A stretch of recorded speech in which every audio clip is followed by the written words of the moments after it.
Hey everyone, it's Deacon082. Welcome back to Pokemon Red Badgeless Biking Over Everything Edition.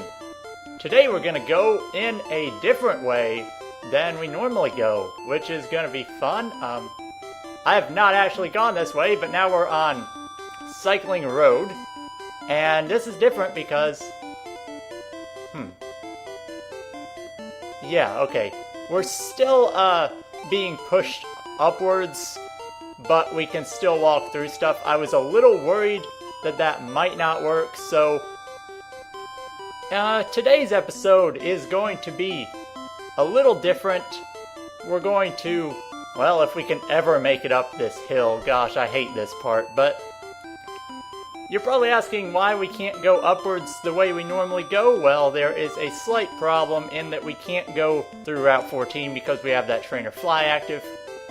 So we have to find some other way to get up north, and that other way is going to be taking Cycling Road. And I'm just biking on this part to be absolutely sure that I don't run into anything I don't want.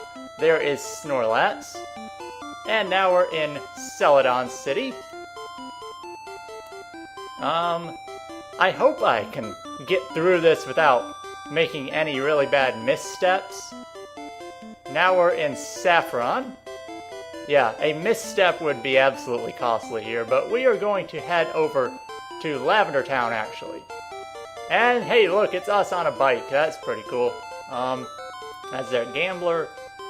Gotta make sure we go in the right direction so we don't run into anybody.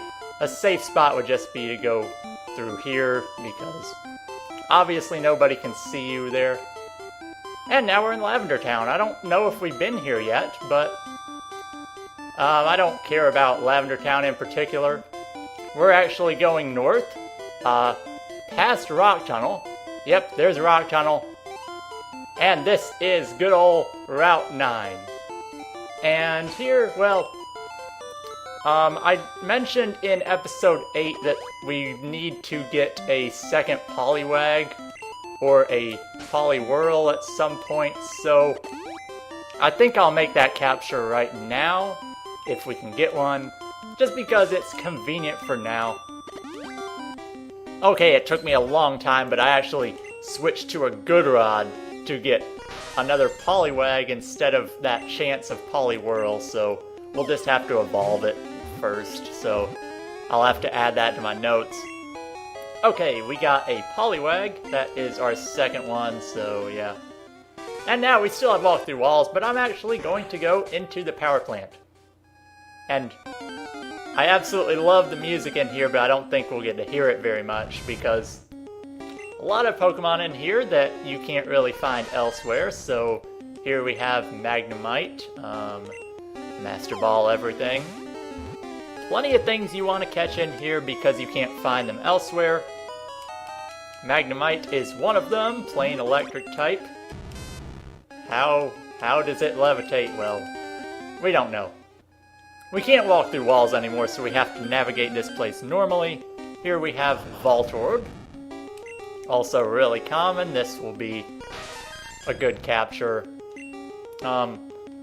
I'm just gonna hold off on explaining what glitch I'm going to do in a little bit until I can catch all the Pokemon in here, because I don't feel like editing and remembering what I've been saying this whole time, because it's a pain to edit out encounters. And I'm not gonna repel because there are 4 things I want to catch in here, so hopefully we'll find them all before the end of this place. Is this the right way? I hope it's the right way. Okay, good. It's been a while since... Wait, no, this isn't the right way. This is a dead end, isn't it? Yeah, this is a dead end. Well, joke's on me. I don't know my way around Power Plant, because it's not a place you really go to if you're just speedrunning the place. So, yeah, Voltorb will run from this one. 2 more Pokemon I want to find in here, and one of them's pretty common. I don't know why we haven't seen it yet. And the other one's kind of rare. Here we go, Pikachu. Pikachu really common in Power Plant. It beats trying to find one in Viridian Forest, that's for sure. We'll Master Ball this, and then I hope we can find the last Pokemon in here because it's only a 5% chance, but I was finding a ton of 5% stuff last episode when I was recording for the recap, so yeah, hopefully we can run into it before it takes too long. Hey, that'll work. That is not what I had in mind, but Magneton can also appear here, and it makes it so you don't have to evolve your Magnemite, or you can just try to throw a bicycle and attract it with the metal on metal, I guess. So we get a Magneton as well. Yeah. Only one more Pokemon we can possibly encounter in here, unless I go for an Electrode in one of the item balls, but I really don't know which ones are Electrodes, so I'm not gonna bother. Yeah, please give me the one Pokemon I need in here. I don't want to have to search in front of Zapdos. Okay, I understand that my luck is absolutely abysmal, but it should not take 17 minutes to find an Electabuzz from the time I enter this place. Okay, Electabuzz, 5% chance, although that's pretty deceptive. Finally, I can explain what I am about to do here in the power plant. Well, we get our Electabuzz, and basically we're going to catch Zapdos because Zapdos is the one legendary we can actually get to of the birds, so we'll do that first. We'll go catch Zapdos, and we're actually going to save before Zapdos, and for good reason. You'll see why here in a minute, because if Electabuzz was any example, this could take me about an hour. Well, okay, so we have Zapdos, level 50. At level 50, Zapdos will have a special stat between 130 and 145. And there are two of those that are particularly useful for us in terms of this run, because the special stats correspond to different Pokemon, and there are two of them that are unobtainable that are in that range. So we're going to hope that our Zapdos is of one of those special stats, which is why I will be saving there. And now we're going to finish up our Trainer Fly. We're actually using Trainer Fly with Zapdos because, let's face it, there are no trainers who have Pokemon with special stats 130 to 140, and I don't know, maybe the Elite Four, maybe some of the rivals' Pokemon, but I doubt it. So we're going to bike back over. I still have a Repel up, and at this point I am just going to save and reset until I get the Pokemon we're looking for.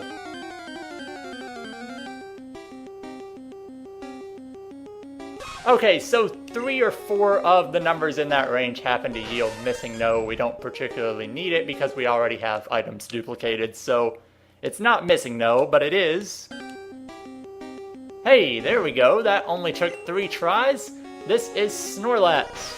There are 2 of them, but since we don't have the Pokeflute, we can't exactly catch Snorlax normally, so Snorlax turns out to be a pretty good one to have here. Snorlax is obtained with a special stat of 132, which is one of the lower values for a special stat. So, there we go. Well, Snorlax is in the PC, so,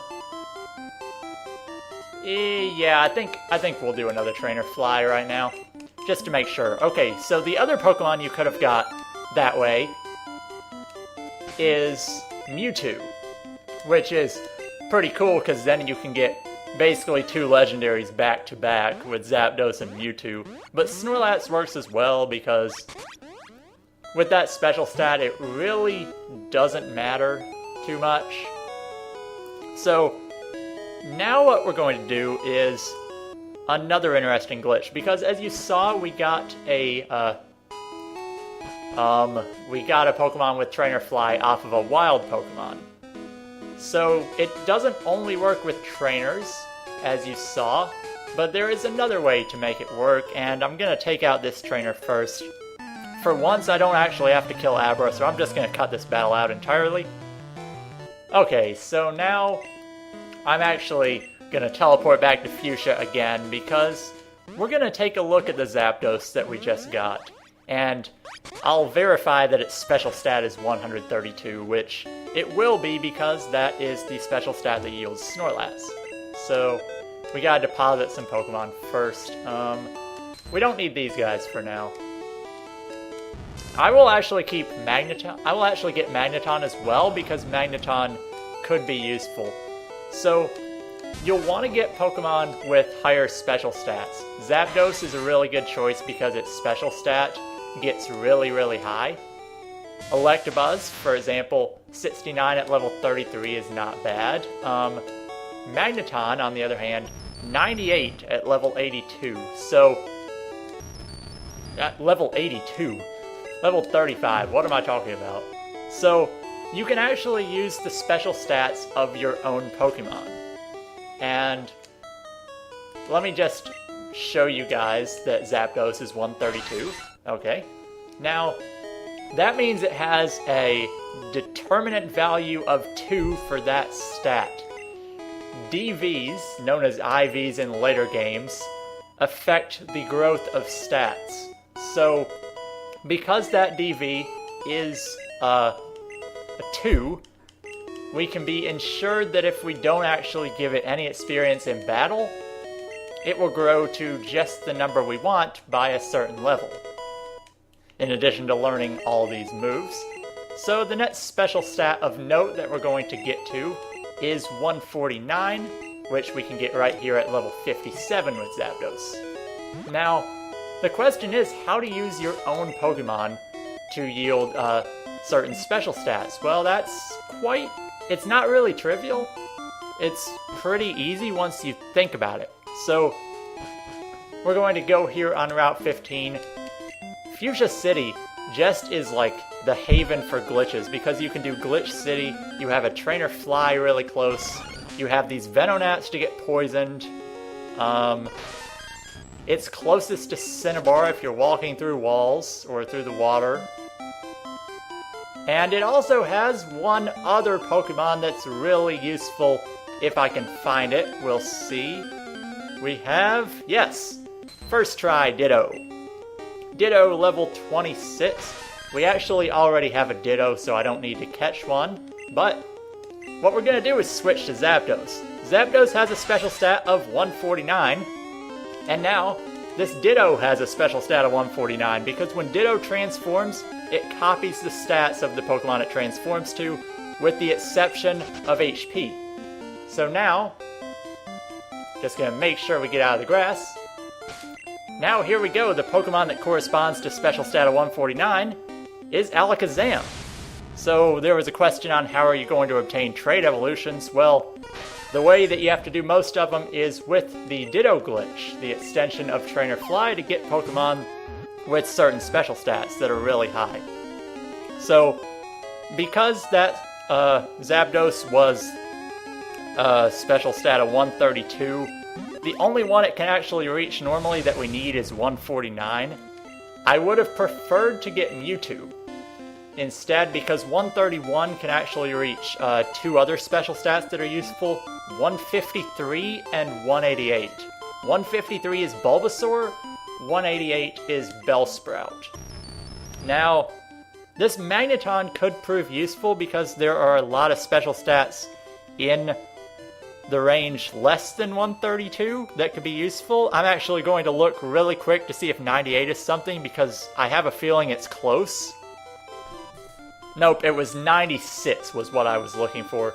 So I guess theoretically we could look through all of our Pokemon to see if we have a good enough special stat value, but that's pretty time consuming.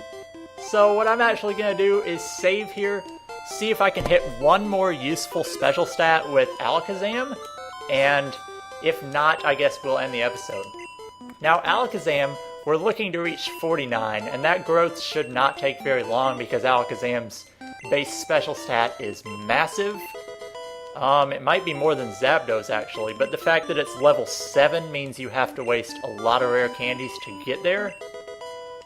And let's see if we can hit 49. I'd say we got a decent shot. It all depends on the growths though. We need a growth of 2 and then another growth of 2.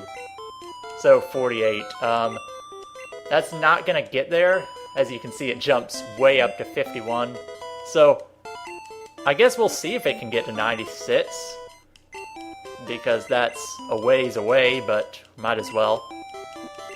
And it looks like we're gonna be blocked in the same way. Oh, we hit 94, so there's a chance, but it's probably a really small chance that we'll hit 96. So I guess we can see. 96, come on.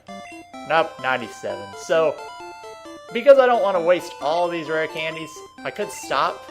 Yeah, I think I will. I'll just reset, because we did save. And in the next episode of Pokemon Red Badgeless, this is where it starts to get interesting, because we have to hunt down all these different special stats to get Pokemon we need.